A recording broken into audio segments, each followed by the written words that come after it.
Thank you very much, Antoine. And today I would love to have a shout out to our integrator of our industry. So the integrator means, for all who, maybe watched this the first time, integrator is someone who's taking a technology, putting this together and is selling the system to the end user, right? I think we agree on that somehow. I mean, I have been on both sides, but what I have seen, especially over the last couple of weeks, is that if a new startup comes up or a tech company comes up with a cool idea, the integrator comes and wants to gather the knowledge. They really want to gather the knowledge, but mostly in the sake, not really to help the startup, to give business to the startup. It is more to gather really the knowledge for themselves, maybe to develop an own solution, maybe just to get smarter about the market, but not really to help the tech company. And on the other side, the tech company is assuming that this one will have now business with the integrator, at least after a certain point. So he's putting everything together, especially if the investor is coming, then he can show, hey, look, this integrator came to us and wants to work with us, which is a strong signal in principle.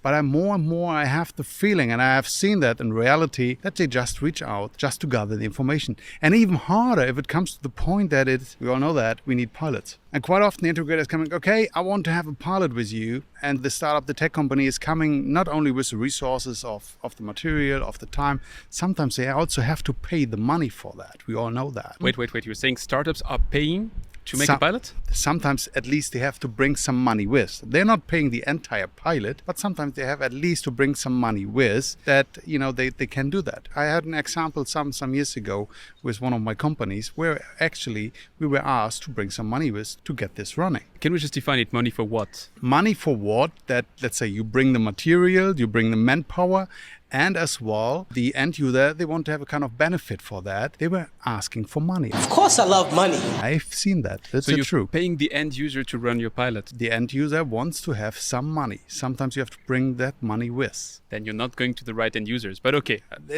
All I'm saying is the startup, the tech company, they are really obliged to bring everything with. As I said, I've been on both sides, and I think it's not a fair thing. Especially not if you don't have the intention to make any money out of that. Even the pilot, if you have a successful pilot, doesn't mean that you have from the next day on, you have the business with the integrator. Because then sometimes the fight starts internally with the integrator, with the M&A, whether, they want to acquire the company. Do you want to buy them? The R&D department coming up, hey, we want to develop our own solution. Because we know better now. Or the sales department is saying, well, let's take the solution from the market just to increase. And so they are starting to fight. And if they can't find a solution or a solution which is not good for the tech company, the startup is losing. Meanwhile, I read by interest, the annual report 2022 from NX Filtration. Beside the numbers, I don't want to talk about the numbers because I'm just stupid to understand all the losses. Beside that, there was a number. They had 167 pilots started last year, 2022. That was interesting. Repeat that. 167 pilots running in 2022 compared to that is crazy. That means your business is to do pilots at that stage. No, they are clearly saying, okay, we start release pilot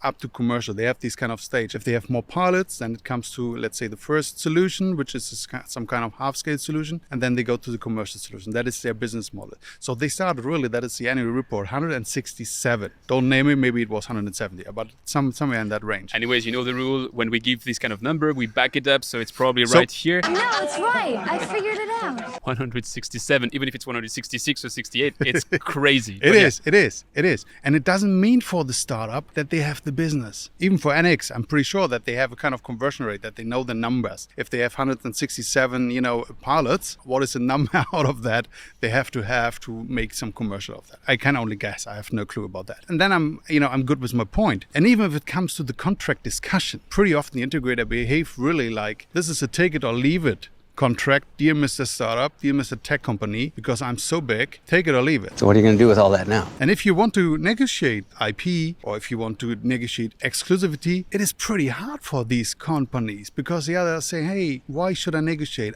You want to deal with me because I have the name. I have the power to judge and condemn to death. And that is not a fair thing. That's why my shootout today really is to all integrators, give them a fair chance. Give them really a fair chance. If you just want to gather information, just give them a call. I'm pretty sure they will give you that for free. But don't tell them the numbers.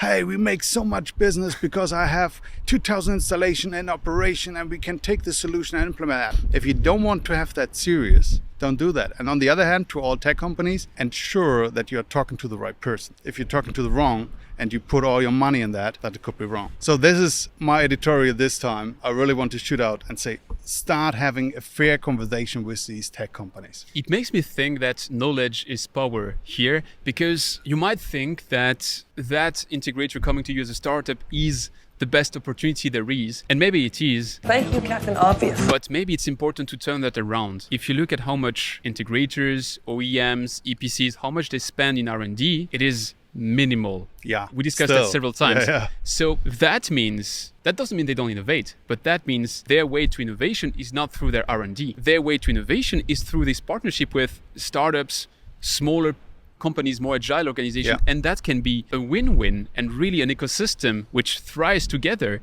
But the startups have to have that knowledge, and they have to know that they are not just to be grateful to the integrator, to be gracious to take their technology. They have also to be fully conscious that they are bringing them a service. They are doing this external innovation, and not only because they might be acquired, but as you said, because they are sharing information. Yeah, and they are looking for investment mostly. So that means they're reaching out to VCs. So what is a VC looking for? It's looking for the backlog. And if you can say, hey, I have 167, NX, I have so many pilots, right, running, and out of these pilots, I have so many integrators which have a big name in our industry. The VC will say, clear, I will do the deal. That is exactly what they're looking for. Let's take a minute to discuss that. But if that is not serious, if the backlog is just bullshit, the tech company will lose, the VC will lose, only the integrator will gather the knowledge. Let's take a minute to look into that exactly, because I don't know if it's bullshit or not. It just means to me that this is their go-to market. The this VC? Means that, or what are you talking about? No, the companies like NX Filtration, which would be having this 100 or 200 pilots. I mean, if you have that scale of pilot, it means piloting is your go-to market. Yeah. That means that you have a sales funnel where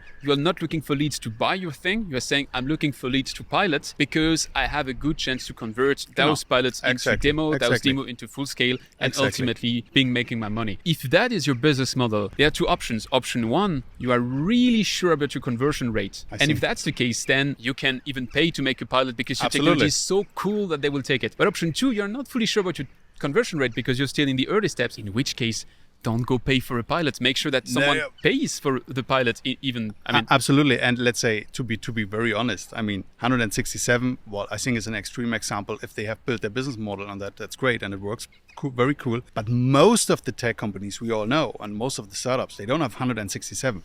Maybe they have a handful. So, and what if their conversion rate is just 1 out of 5 or whatever? So, and that is a tricky point. And that is also, I guess, the real number. Now, I'm referring back to my own experience. You know, I was working for a big group, but inside that big group, I was working for kind of a small integrator within the ocean.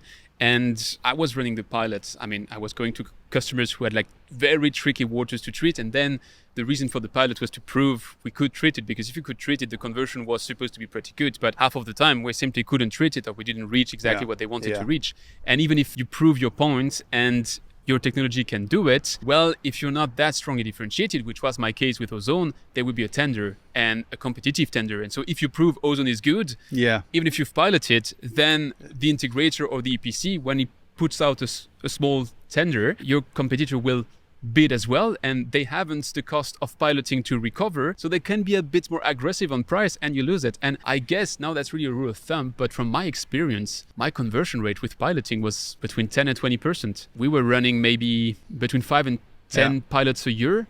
So you could expect a hit rate 10 and 20, exactly. Between 1, 2, and the best years 3 or 4. Yeah. But a pilot is not just something you put out there, because if you do that, it is doomed to fail. If you want to be successful with a pilot, you have to follow the pilot. You have to make sure that you meet all the stakeholders. You have to make sure that you follow up on it and that you react on it. Because on the pilots, there's the technical part, which you demonstrate, but usually you're pretty confident about the technical part. There's also the fact that you're going to serve that integrator. You're going to establish a relationship. Exactly. That is what it's about. And what really helps, what helped me with my experience, is LOI. That you have at least a kind of letter of intention where they are saying, okay, if that really works and we have these kind of milestones, then this will happen.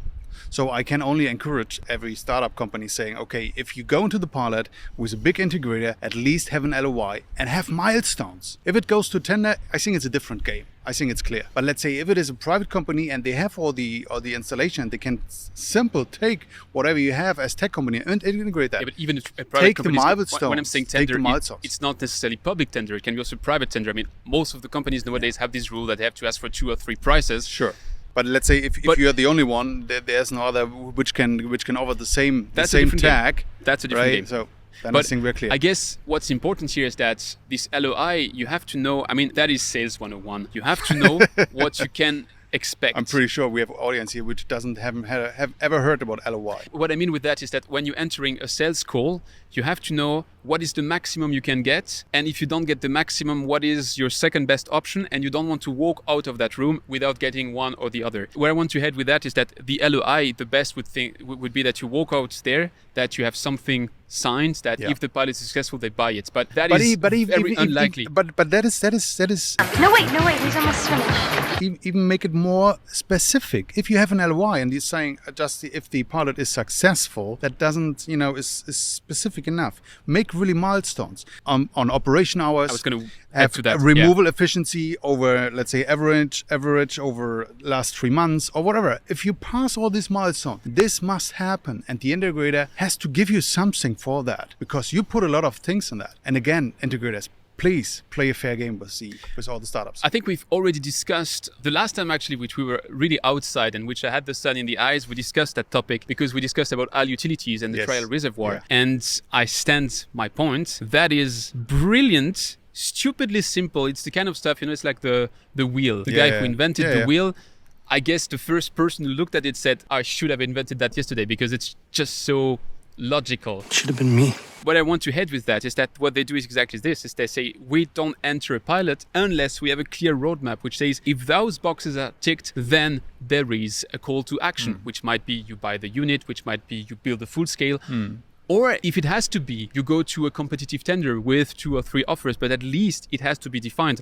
And if AL Utilities does it, they haven't patented the process. It's just common sense. So anyone can do it. But they have funded the money. Yeah. They got the money. But it should become a best practice. Funded or not, it should be a best practice. Yeah. I'm just coming back to this 167. Sorry, it's not about... You're acting as if he's already dead! A pilot, I would expect to have 1 man equivalent per week to follow a pilot. At least, I would say. There are 210 productive days in a year. Roughly 167 pilot would mean 150 full-time employee. I mean, isn't that crazy? The crazy part are the financial numbers. But I think we don't want to touch this today. Stay tuned. I'm just really curious and surprised about that number because it sounds really 167 was in their report. I was shocked to see that. It's great if that works. Hey, be my guest, right? So I'm pretty confident that they know what they do. But I haven't seen that from other tech companies that they have so many. I mean, as I said, they had 81 or 82 in 21 and 167 the year after. So that was pretty impressive. Now that you mentioned this topic of piloting, integrating and stuff, it's pretty funny because that's what's happening somewhat behind us today, because this is a pilot. We've been walking around it, we've been seeing it from the top of the tank, but I still don't know what's inside. So what I propose you is that we move to the next step, which is actually to understand what that stuff is. I will jump into that. I know who to ask to. Okay, I think Björn is going to be our guide for that one. So